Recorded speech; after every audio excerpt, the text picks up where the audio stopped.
মিছিল বের করার পরে উত্তেজনা ছড়িয়ে পড়ে। ভিডিওতে দেখা যাচ্ছে এদের অনেকের হাতে তলোয়ার এবং ত্রিশূল ছিল।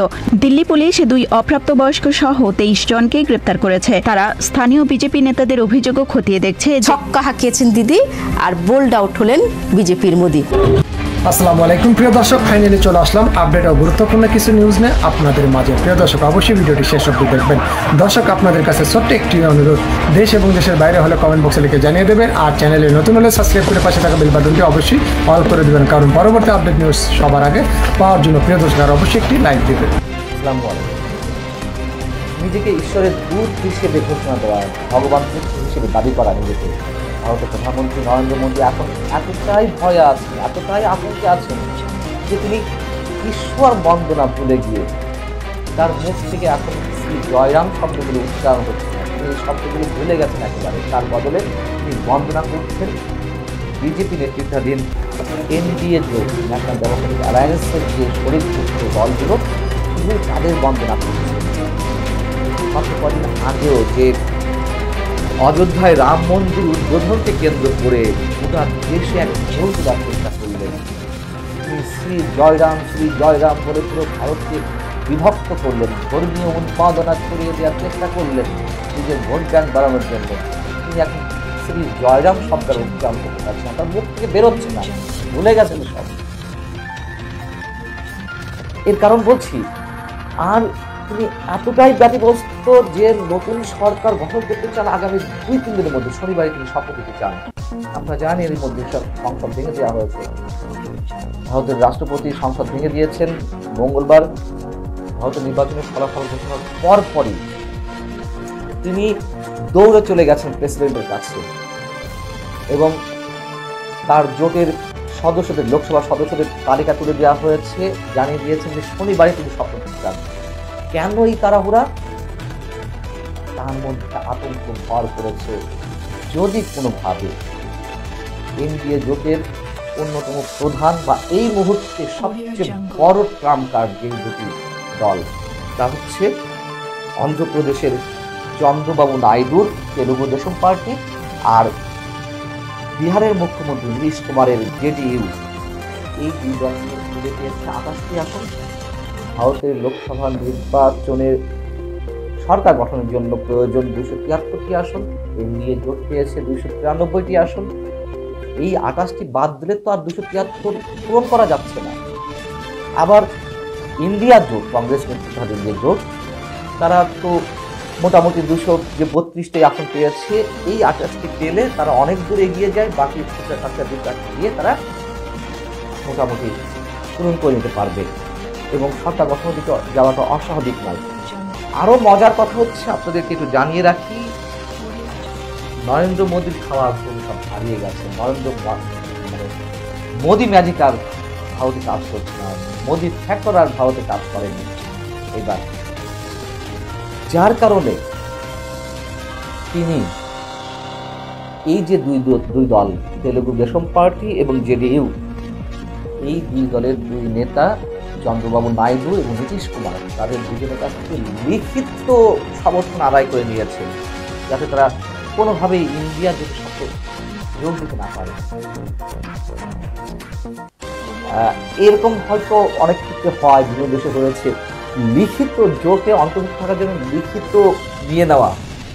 আমরা কেবল ভাবতে পারছি যে প্রচণ্ড ক্ষমতার অধিকারী, দুর্দণ্ড প্রতাপশালী ভারতের প্রধানমন্ত্রী নরেন্দ্র মোদী 2 দিন আগেও কোন ভাষায় কথা বলেছেন। তিনি 400 আসন পাওয়ার দাবি করেছেন, মানুষকে বুঝিয়েছেন। একটা বিজেপি শুধু বলতে চেয়েছে 350 আসনের উপরে পাবে, ঠিক সেখানে পেয়েছে মাত্র 240-42টি আসন। যাই হোক, এখন বিষয় হচ্ছে যে লিখিত তারা নিয়েছে, যদি সরকার গঠনও করে, সরকার গঠন করার পরে যদি এই 2 দল ডেকে বসে, তখন কি হবে? তখন তারা সংসদ হয়ে যাবে। তার সম্ভাবনা যে একেবারে নেই তা কিন্তু নয়। বিষয়টা হচ্ছে যে এই যে নীতিশ কুমার এবং চন্দ্রবাবু নাইডু, এদের ইতিহাস কিন্তু ভালো না।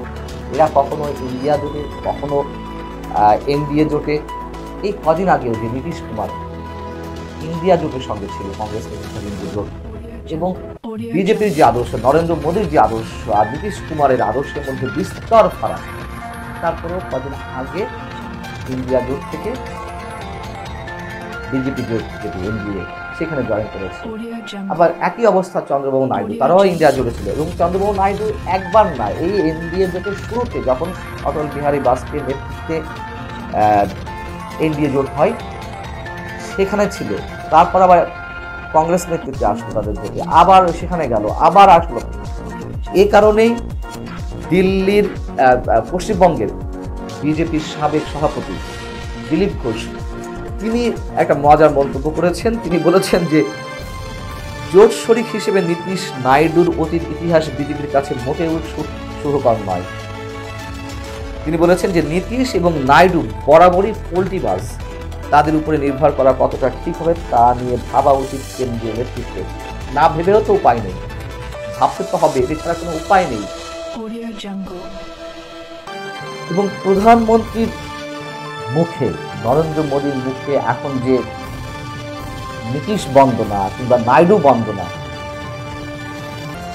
কদিন আগেও যে সেকেন্ড ইন কমান্ড বিজেপির অমিত শাহ তিনিও চন্দ্রবাবু নাইডুকে একবার ধুয়ে দিয়েছেন গালাগাল করে, যাচ্ছে তাই বলে। এখন তাদের কাছেই এখন এই দুই ব্যক্তির দেবতা।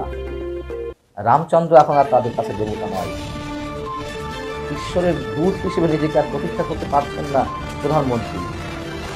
যদি তারা সরকার গঠন করেও দুই দলকে নিয়ে, নরেন্দ্র মোদীর সব ধরনের আধিপত্য, সব ধরনের অহংকার মাটি থেকে মিশে যাচ্ছে।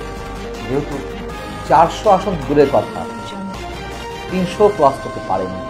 বিজেপি একা যে দাবি করেছিল যে 350 আসন জিতবে, সেখানে 250 ক্রস করতে পারেনি।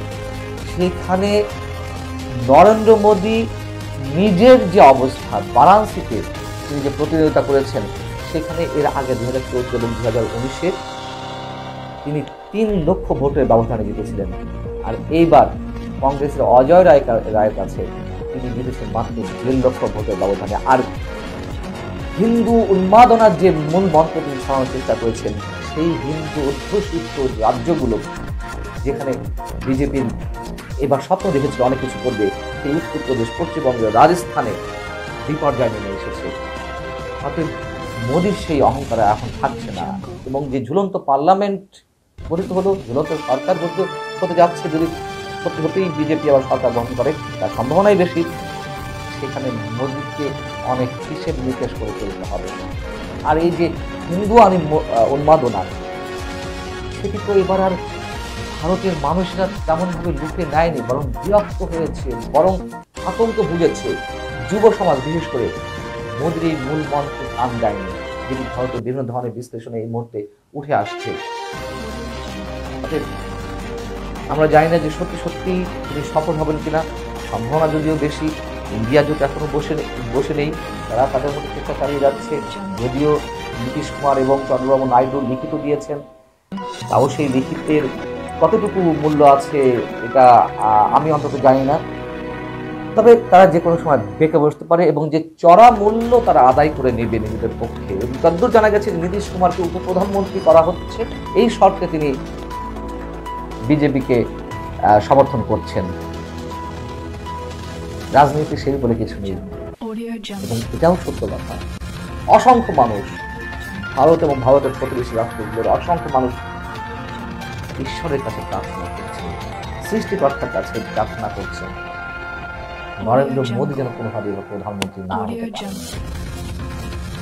আল্লাহ হাফেজ, ভালো থাকুন সবাই।